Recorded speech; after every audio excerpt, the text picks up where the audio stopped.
Hello friends, welcome to SMCA Live. This is Nagesh Guttula.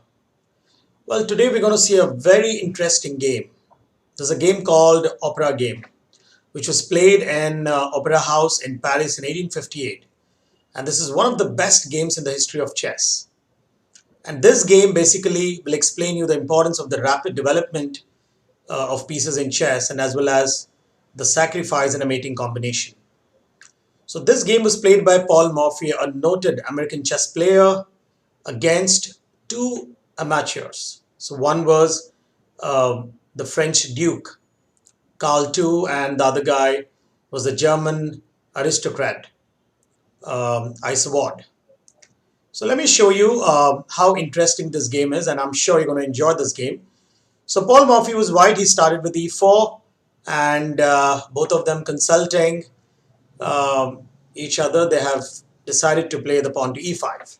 Paul Morphy played knight f3 and they have played pawn d6. Well, this is called as a Philidor's defense. This is basically a good opening, but this is actually very passive because it ignores the development of the d4 square. And nowadays, if you see, the people don't play d6, they prefer playing a knight c6 because which also puts pressure on the d4 square. So anyways, they have chosen to play a pawn d6 and Paul Morphy continued with pawn d4, putting more pressure on the d4, on the e5 square. Now, the black, they have decided to play bishop to g4, pinning the knight. Now, the obvious move is d into e5. Here, obviously, black cannot play, d into e5 because that will simply lead to the exchange of the queens and a loss of a pawn, and black will lose the privilege to castle. So what they have done here is bishop into f3. Paul Morphy played queen into f3. Now the queen is very well placed attacking the weak point, that is f7. So they played d into e5, and another obvious move is bishop c4, putting a checkmate, a mate threat on the f7 square. To stop the mate, they played knight f6, and then Paul Morphy played a very interesting move. Not leaving his target of f7 square, he played his queen to b3. And now look here guys, the queen from b3 is not only attacking the pawn on b7, but also attacking the pawn on f7 square. If black plays pawn b6, it's a very big mistake, and I'm sure you can find out the mate here. Yes, mate in 2. Bishop into f7 check, and whether king to d7 or the king to e7, queen e6 is a checkmate.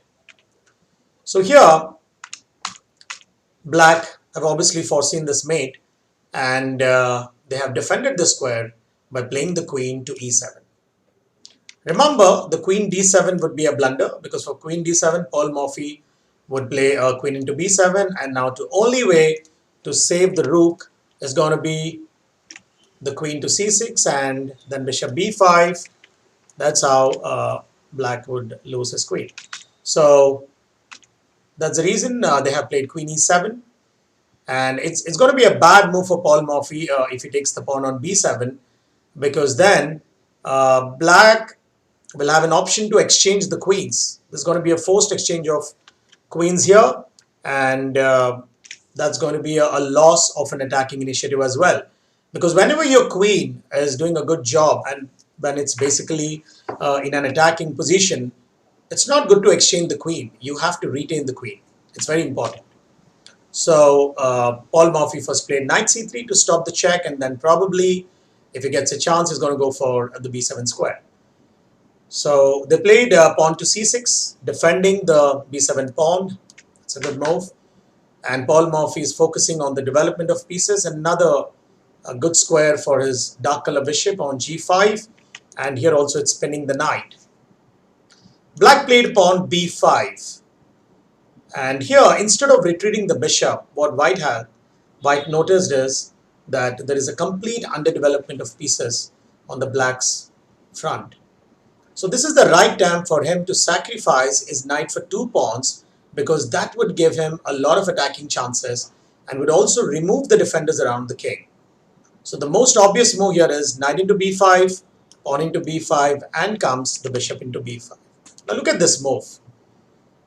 The only good move here is to block with the knight, because if he tries king da, that's a very bad move. King is in the center, vulnerable to attack. He could just do a long castling, and black will lose very easily from here onwards. So the only move here is knight d7. But look at the bishops here, guys. Look at it. Look at the Morphy's bishops. Both the bishops are doing a great job. Both of them are pinning the knight. That is the power of a pin. So the only defense right now is black has to provide more support to the knight. So what is possible here is maybe he can bring his rook to d8, because white will certainly put more pressure on d7. So here Paul Morphy had two chances, either to go for a long castle or a short castle. Long castling is the best, because that would immediately put pressure on the pinned knight on d7. That's a great move. So the threat would be bishop into knight, or you can even do a rook into a d7 followed by a discovery. So black has to play a rook to d8, and then rook into d7, rook into d7, and another winning move, or we can even say that the winning move is the final nail in the coffin, rook to d1. That's it. Now here onwards, I don't think so black could do anything here to save the game. And if you just compare it, guys, you can see here how this bishop on f8 has been blocked, and how the rook hasn't been developed, or not in the action, because black has not focused on developing the pieces. And these are very common mistakes when you play with amateurs. And I've already mentioned here, when Paul Morphy was playing, both these guys were amateurs. So yet they have found a way. They understood the threat is going to be a bishop into a rook and king d8 and probably queen b8 checkmate. So if any capture takes place on the d7 square right now, none of the black pieces are in a position to recapture. So what black thought, the best way is that he could actually free this knight, which is under pin. This knight should be able to, recapture on d7 square if any capture happens on the d7. So they played queen e6. But this is also doesn't defend his position, because irrespective of this, Paul Morphy would have played the bishop d7 check. Now, the only move to stop the check is the knight d7, because if he tries king d8, this is a checkmate. And if the queen captures, obviously there is a rook. So, and if the king moves to e7, then bishop into queen equal to winning. So he played knight here. Now here onwards, guys, can you just find a checkmate in two moves?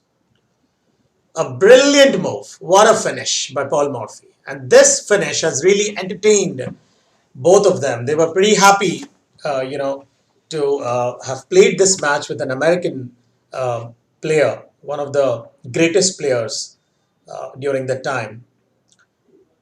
Yes, you're absolutely right. I'm sure some of you have got the answer. Queen b8.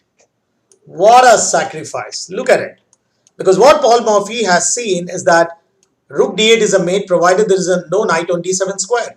That's it. Clear the way with a bait. So knight has to capture and rook d8. This is the brilliant checkmate by Paul Morphy.